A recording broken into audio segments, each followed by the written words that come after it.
Hello friends, എല്ലാവർക്കും lime and ചില്ലീസിലേക്ക് വീണ്ടും സ്വാഗതം. ഇന്ന് ഞാൻ വന്നിരിക്കുന്നത് പച്ചടി ഉണ്ടാക്കുന്ന റെസിപ്പി ആയിട്ടാണ്.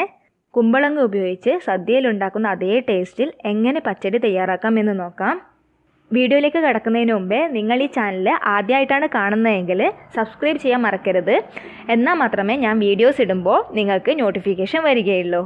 അപ്പോൾ നമുക്ക് സദ്യ സ്റ്റൈൽ പച്ചടി എങ്ങനെ തയ്യാറാക്കാം എന്ന് നോക്കാം. അതിനായി ഞാനിവിടെ കുമ്പളങ്ങ മുറിച്ച് വെച്ചിട്ടുണ്ട്. കുമ്പളങ്ങ മുറിക്കുമ്പോൾ ഇതേ വലുപ്പത്തിലും ഇതേ ഷേപ്പിലും തന്നെ മുറിച്ചെടുക്കാൻ വേണ്ടി ശ്രദ്ധിക്കണം. അധികം നേരിയതും അതുകൂടാതെ അധികം വലുപ്പത്തിലുള്ളതുമായിട്ട് മുറിക്കരുത്. അതുകൂടാതെ തന്നെ ഇതിൻ്റെ തൊലി നല്ലവണ്ണം ചെത്തിക്കളഞ്ഞിരിക്കണം.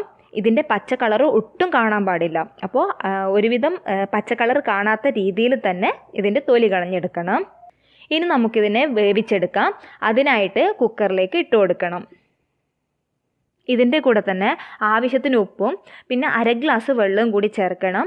വെള്ളം ഒരിക്കലും അധികമാവരുത്. വെള്ളം അധികമായാൽ പച്ചടി ഒരുപാട് ലൂസായി പോകും. അപ്പോൾ വെള്ളം ശ്രദ്ധിച്ചിട്ട് മാത്രം ചേർക്കണം.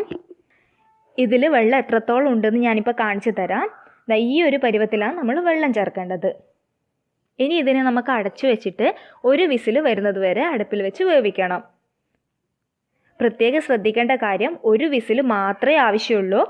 ഒന്നിൽ കൂടുതലായാൽ ഈ കുമ്പളങ്ങയൊക്കെ അടിഞ്ഞു പോകും. ഇതേ സമയം നമുക്ക് ഇതിന് വേണ്ട അരവ് തയ്യാറാക്കിയെടുക്കാം. അതിനായിട്ട് മിക്സിയുടെ ജാറിലേക്ക് തേങ്ങ ചേർത്ത് കൊടുക്കാം. ഞാനിവിടെ ഒരു പകുതി തേങ്ങ ചിരവിയതാണ് ചേർത്തിരിക്കുന്നത്. പച്ചടിക്ക് അത്യാവശ്യം തേങ്ങ ചേർത്താൽ മാത്രമേ ടേസ്റ്റ് ഉണ്ടാവുള്ളൂ. ഇതിൻ്റെ കൂടെ തന്നെ 2 പച്ചമുളക് കൂടെ ചേർക്കണം. ഇത് നല്ല എരിവുള്ള പച്ചമുളകാണ്. അപ്പോൾ നിങ്ങൾ എരിവിന് ആവശ്യമായ പച്ചമുളക് ചേർത്ത് കൊടുക്കണം. ഇതിൽ കുറച്ച് വെള്ളം കൂടെ ചേർത്തിട്ട് നമുക്ക് നല്ല പേസ്റ്റ് രൂപത്തിൽ അരച്ചെടുക്കണം. അപ്പോൾ തേങ്ങ നന്നായി അരഞ്ഞു വന്നിട്ടുണ്ട്. ഇതിലേക്ക് ഒരു 1/2 ടീസ്പൂൺ കടുകും കൂടെ ചേർത്തിട്ട് അതിൻ്റെ കൂടെ തന്നെ 3 ടേബിൾ സ്പൂൺ തൈരും കൂടെ ചേർത്ത് നന്നായി അരച്ചെടുക്കാം. ഇവിടെ തൈര് നല്ല പുളിയുള്ളത് കൊണ്ടാണ് ഞാൻ 3 ടേബിൾ സ്പൂൺ ചേർത്തത്. നിങ്ങൾക്ക് എത്രയാണോ പുളി ആവശ്യം അതിന് കണക്കായിട്ട് തൈര് ചേർക്കണം. ഇനി നമുക്കിതെല്ലാം ഒന്നുകൂടെ അരച്ചെടുക്കാം. ഇനി നമുക്ക് ഈ വെന്ത് വന്ന കുമ്പളങ്ങ ഒരു പാത്രത്തിലേക്ക് മാറ്റാം. ഈ കുമ്പളങ്ങ ചൂട് ആറി വന്നാൽ മാത്രമേ നമ്മൾ തേങ്ങ അരച്ചത് ചേർക്കാവൂ. അപ്പോൾ കുമ്പളങ്ങയുടെ ചൂടൊക്കെ ആറി തണുത്ത് വന്നിട്ടുണ്ട്. ഇനി നമുക്കിതിലേക്ക് തേങ്ങ ചേർത്ത് കൊടുക്കാം. എന്നിട്ട് ഇതെല്ലാം കൂടി ഒന്ന് ഇളക്കി യോജിപ്പിക്കാം. ഈ ഒരു പരുവത്തിലാണ് വേണ്ടത്. ഇനി ഞാൻ അധികം ഇതിലേക്ക് വെള്ളമൊന്നും ചേർക്കുന്നില്ല. വെള്ളം ചേർത്താൽ പച്ചടി ഒരുപാട് ലൂസായി പോകും. അപ്പോൾ ഈ ഒരു കണക്കിനാണ് ആക്കേണ്ടത്. ഈ സമയം നമുക്ക് ഇതിൻ്റെ ഉപ്പും എരിവൊക്കെ നോക്കാം. ഉപ്പ് കുറവാണെങ്കിൽ കുറച്ചുകൂടി ഉപ്പ് ചേർത്ത് കൊടുക്കാം. അടുത്തതായി നമുക്ക് പച്ചടിയിലേക്ക് തേങ്ങ വറുത്ത് ചേർക്കണം. തേങ്ങ വറുത്ത് ചേർത്താൽ മാത്രമേ പച്ചടി നല്ല ടേസ്റ്റ് ഉണ്ടാവുള്ളൂ.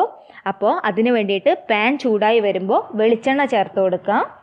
വെളിച്ചെണ്ണ തന്നെ ഉപയോഗിക്കണം. വേറൊരു ഓയിലും ഉപയോഗിച്ചാൽ സദ്യ സ്റ്റൈലിലെ പച്ചടി ആവില്ല. അപ്പോൾ വെളിച്ചെണ്ണ തന്നെ ഉപയോഗിക്കണം. അതിലേക്ക് നമുക്ക് 1/2 ടീസ്പൂൺ കടുക് ചേർക്കാം. കടുകെല്ലാം നന്നായി പൊട്ടി വരുമ്പോൾ അതിലേക്ക് ഉണക്കമുളകും കുറച്ച് കറിവേപ്പില ഇട്ട് കൊടുക്കാം. ഇതിൻ്റെ കൂടെ തന്നെ 2 ടേബിൾ സ്പൂൺ തേങ്ങയും കൂടി ഇട്ട് കൊടുക്കണം. ഇതൊരു ഗോൾഡൻ ബ്രൗൺ കളർ ആവുന്നത് വരെ നമ്മൾ ഫ്രൈ ചെയ്തെടുക്കണം. ഈ ഒരു കളർ ആയാലും നമുക്ക് ഇത് പച്ചടിയിലേക്ക് ചേർക്കാം. വറവ് ചേർത്ത് ഉടനെ തന്നെ പച്ചടി ഇളക്കി കൊടുക്കരുത്. കുറച്ച് സമയം അത് അടച്ചു വയ്ക്കണം. കുറച്ച് സമയം കഴിഞ്ഞതിന് ശേഷം മാത്രം ഈ വറവും പച്ചടി എല്ലാം തമ്മിൽ ഇളക്കി യോജിപ്പിക്കണം. ഏതൊരു കറിയും വറുത്തിട്ടപാട് ഇളക്കുന്നതിനേക്കാളും കുറച്ച് സമയം അടച്ചു വെച്ചതിന് ശേഷം എല്ലാം ഇളക്കി കൊടുക്കുന്നതാണ് കൂടുതൽ ടേസ്റ്റ് ഉണ്ടാവുക. ഏത് കറിക്കാണെങ്കിലും വറവ് അങ്ങനെ ചേർക്കുന്നതാണ് ടേസ്റ്റ്. അപ്പോൾ ഇവിടെ നമ്മുടെ സദ്യ സ്റ്റൈൽ പച്ചടി തയ്യാറായി വന്നിട്ടുണ്ട്. എല്ലാവർക്കും വീഡിയോ ഇഷ്ടപ്പെട്ടു എന്ന് വിചാരിക്കുന്നു. ഇഷ്ടപ്പെട്ടാൽ ലൈക്ക് ചെയ്യാൻ മറക്കരുത്. പിന്നെ ഫ്രണ്ട്സിനൊക്കെ ഷെയർ ചെയ്യുകയും വേണം. അപ്പോൾ നമുക്ക് അടുത്ത വീഡിയോയുമായി വീണ്ടും കാണാം.